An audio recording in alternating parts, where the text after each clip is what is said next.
one of the things that Mipham Rinpoche says at the beginning of the Lion's Roar on the Buddha nature is that, after saying that that this doctrine is actually the heart of all the teachings of the Sutra and the Tantras and the intention of all the victorious ones and so on, he goes on to talk about the difficulty of the doctrine,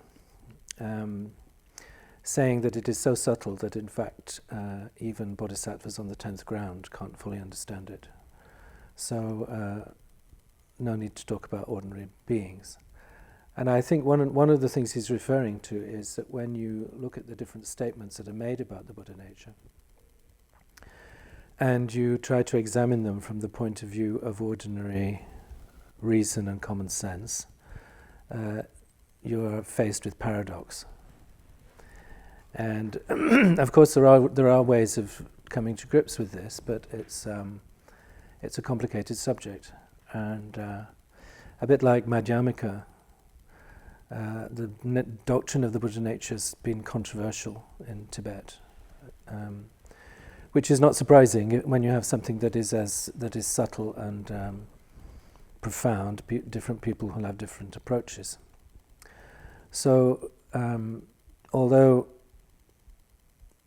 there may be disagreements, I think generally Mipham's approach to this is that in different situations and with different kinds of people, different kinds of doctrines are appropriate. So it's not necessarily ground for denigrating the position of others.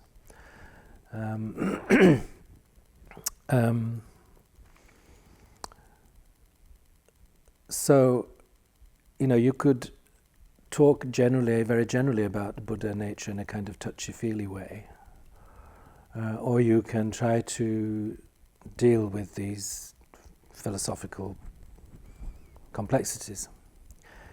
One way into this question, from a Nyingma point of view, is to see how Longchenpa approaches the second and the third turning of the Dharma wheel, the teachings of Madhyamika on the one hand, Yogacara on the other, emptiness, Buddha nature and so on, which is of course upheld by Mipham, which is to say that in the Nyingma school, instead of having a kind of disjunctive approach to these two turnings and saying one is definitive and the other is provisional, the second is definitive, the third is provisional, or vice versa. The characteristic stance of Longchenpa is to say that they are not separable, and that if one understands the second and the third turning properly, when they are brought into union, so to speak, they are both definitive. And if you separate them, they are both provisional. So this kind of, in other words, Buddha nature, well, in addition to that, Buddha nature could be viewed from the point of view of the second turning or the point of view of the third turning, and that the truth of the matter transcends the separation of these two approaches. And then, but before going on, I'd like just to say something brief about the Nyingma attitude to the teaching of the Yogacara, right? Like other Madhyamikas, Nyingmapas consider, in their own particular way, the supremacy of the Prasangika approach in Madhyamika. But at the same time, I suppose, in part because of their kind of their allegiance to the teaching of Khenpo Bodhisattva Shantarakshita, there is this certain openness to the Yogacara position. And in the scholastic tradition, among the Nyingmapas, they make a very important distinction between what they call the scriptural mind only and the mind only as a tenet system, the Kai Semsam, Trupte Semsam. And the Kaya-semsam is basically the teachings on the Buddha nature that you find in the scriptures, in which you will not find the Buddha ever saying that the mind is ultimately an ultimate truth. This only comes when the mind-only school kind of crystallizes into a tenet system. And that statement that the mind is truly existent is the one thing that the Madhyamikas disapprove of. They don't disapprove of anything else in it. So, and therefore the conclusion of that approach is to say that the view of the scriptural mind only is not inferior to the Madhyamika view. Now, this kind of openness to mind only language, shall we say, means that very often you will find Longchenpa, when he's talking about the phenomenal world, he will use language which is very, very typical of Yogacara, especially the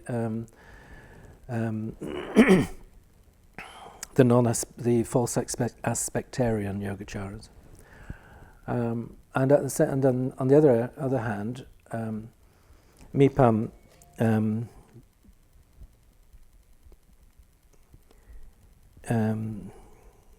carries on this approach and actually says in his commentary to the Madhyamika Lankara that when we come to dealing with the relative truth, by which he means ordinary life, the view of mind only is certainly the best way to approach it. This naturally leads into it makes a very comfortable bridge between the sutra teachings and the tantra, and especially a great perfection where the phenomenal world is considered to be the display of the mind, the luminosity aspect. So there is a kind of mentalist kind of understanding, shall we say, of the phenomenal experience. Having said that,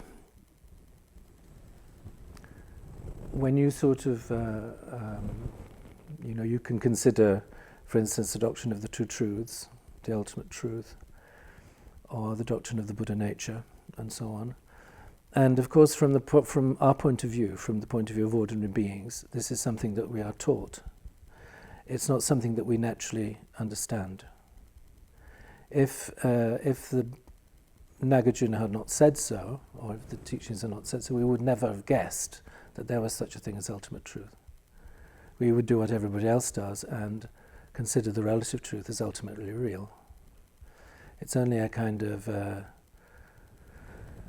it's a teaching. It's a sort of revelation, if you like, where you are being told about something that you don't perceive. Similarly, with the Buddha nature, we don't experience the Buddha nature. We experience phenomena. We don't experience the nature of the mind. We experience namtok. We don't experience the ultimate truth. We experience the relative truth. And so we are, as it were, coping with this idea from the point of view of somebody who is deeply wrapped up in the cocoon of ignorance, and we're using the ordinary mind to try and come to grips with that and to call into question precisely those aspects of life that seem so real,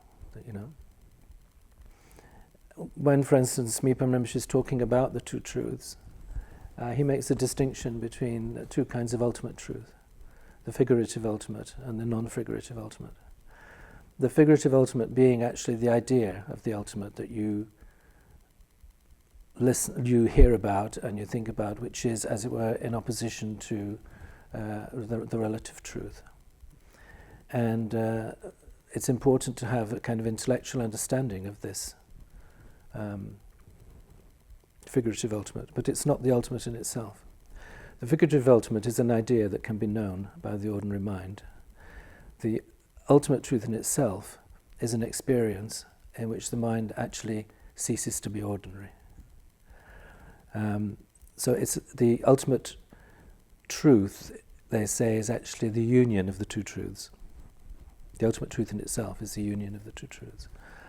And on many occasions in the discussion about the Buddha nature, whenever you come to kind of binary oppositions, the correct position is actually something that transcends both poles of the both polarities. So, for instance, they talk about the Buddha nature being permanent. But this permanence is not ordinary permanence in opposition to impermanence. It's a permanence that transcends permanence and impermanence. It's uncompounded because it transcends both compounded and uncompounded. It's the great uncompounded, right?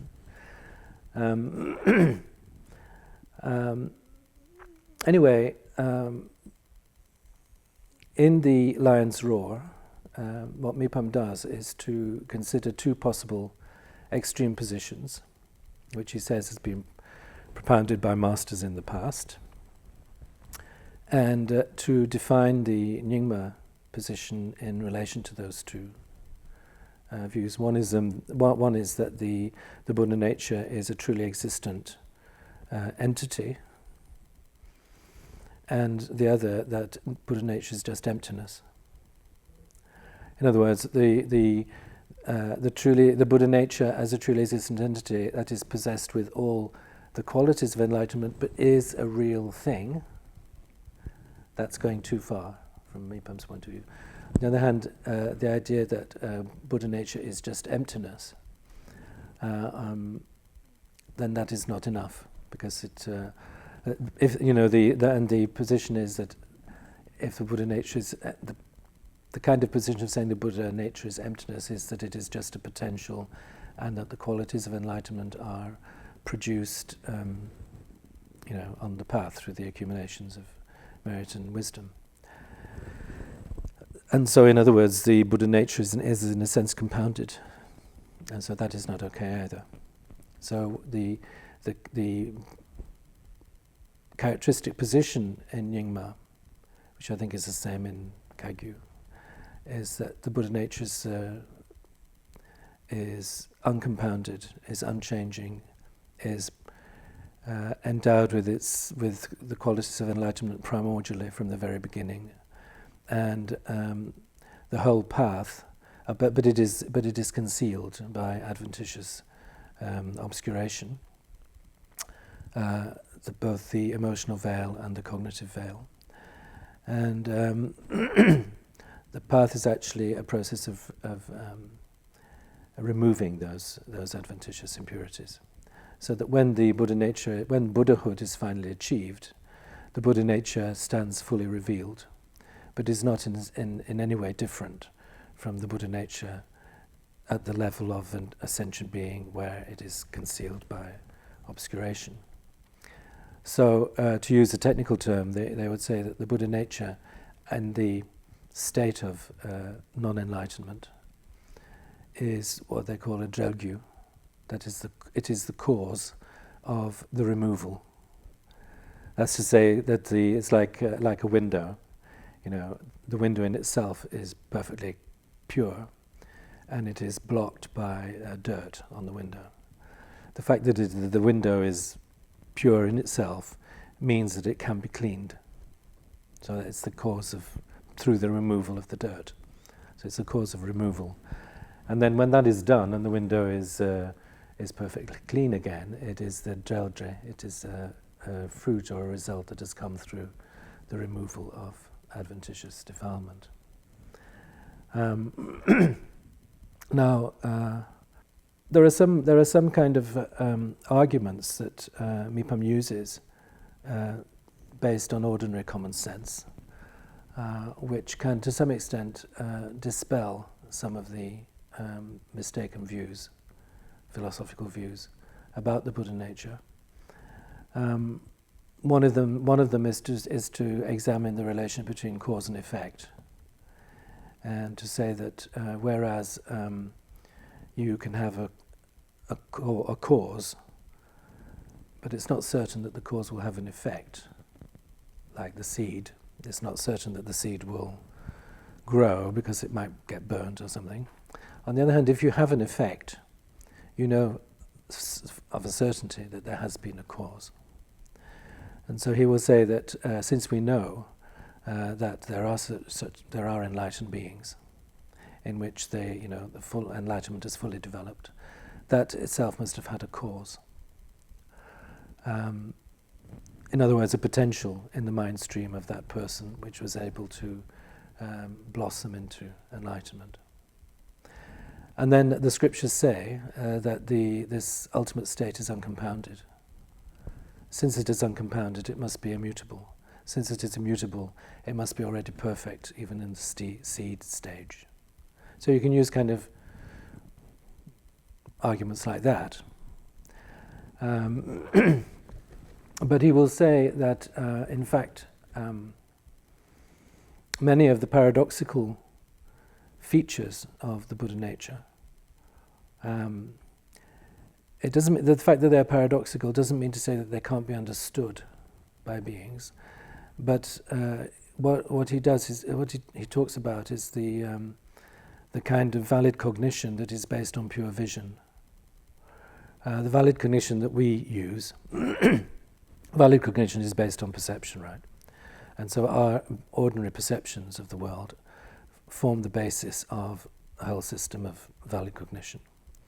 And on that level, what they call the Longchenpa, the kind of understanding on this side of things, there are things about the Buddha nature that can't be explained, like the sort of understanding of valid cognition propounded by Dharmakirti is not sufficient to understand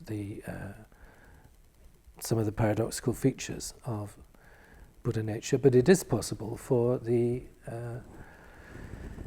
valid cognition based on pure vision, which is the kind of experience that bodhisattvas on the bhumis have when they are in post-meditation.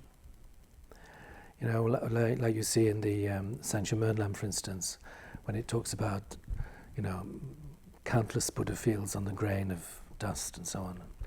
And this is actually something that beings on the bhumis actually are able to perceive.